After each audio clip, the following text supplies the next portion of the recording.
मैं पाकिस्तान की इस बेटी की जुर्रत को सलाम पेश करता हूं जिसका एक ब्यूटी पार्लर है और इसके ब्यूटी पार्लर में क्रिश्चियन लड़कियां काम करती हैं और खवातीन जो मुस्लिम है वो आकर अक्सर इन्हें ये कहती हैं कि इन क्रिश्चियन लड़कियों से हाथ नहीं लगवाना, इनसे चेहरा नहीं वॉश करवाना, और अपने आप को वो दम करना शुरू कर देती हैं और उनके सामने ऐसी एक्टिंग करना शुरू कर देती हैं। इस बहन की जुर्रत को सलाम इसलिए पेश कर रहा हूं, इसने कहा कि मेरे आप पार्लर पे मत आना, मेरा स्टाफ क्रिश्चियन ही है, क्रिश्चियन ही रहेगा। और जबरदस्त काम किया आपने। पाकिस्तानी होने के नाते मैं आपको कह रहा हूं, जितना पाकिस्तानी मैं मुसलमान होने के नाते हूं, उतने ही पाकिस्तानी क्रिश्चियन भी हैं। जितनी कुर्बानियां मैंने दी या मेरे अजदाद ने, उससे ज्यादा कुर्बानियां क्रिश्चियंस ने दी होंगी।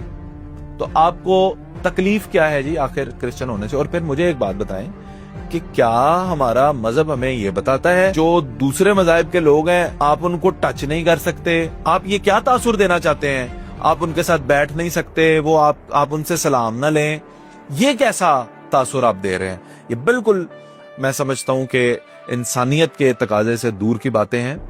और इसका मतलब तो ये है कि वो सारी खवातीन इतनी पारसा हैं कि वो तो किसी आला दर्जे पर हैं इंसानियत के भी। उनको तो फिर चाहिए कि वो दुनिया में किसी और से सलाम ही ना लें, देखे ही ना किसी को।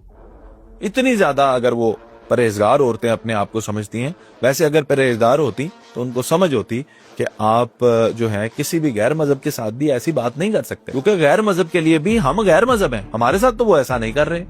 अगर हमें ये राइट है कि हम अगर ये समझते हैं, राइट है नहीं, अगर हम ये समझते हैं कि जो क्रिश्चियन है उनको हमने हाथ नहीं लगाना, क्रिश्चियन है उनके साथ मिलना नहीं है, तो फिर क्रिश्चियन को भी ये राइट दें कि वो कहेगा मैंने मुसलमान को हाथ नहीं लगाना, मैं मुसलमान से मिलूंगा नहीं। अगर क्रिश्चियन ने ये कह दिया तो फिर क्या होगा आप जानते हैं ना। तो ऐसा मत करें, एक दूसरे को सीने से लगाकर रखना है। हम सब इस मुल्क का हिस्सा हैं और सब इस मुल्क में आजादाना तौर पर रह सकते हैं, काम कर सकते हैं एज ए कम्युनिटी।